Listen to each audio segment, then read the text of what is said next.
Dahil sa paglusob nila Hector sa lunggang pinagtataguan ni Tanggol, silang dalawa ay nagkakampi. Nagdesisyon itong si Hector na tulungan itong si Tanggol para maitakas umano itong si Ramon sa kulungan.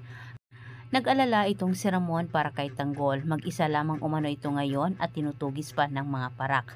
Nangako itong si Ramon sa paglabas niya, sisiguraduhin niya na babalikan umano niya ang pamilyang Guerrero.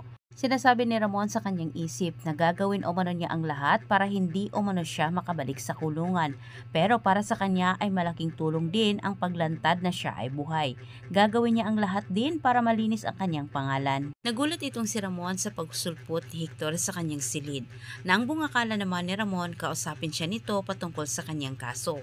Pero hindi inasahan ni Ramon ang sinabi ni Hector sa kanya na may plano itong si Tanggol. Ngunit hinarangan ni Ramon ang plano ni Tanggol. Sinabihan niya itong si Hector na wag na umanong palalain pa ang kanilang sitwasyon. Dagdag pang sinabi ni Ramon na kailangan umanong magkita itong si Tanggol at ang kanyang kapatid.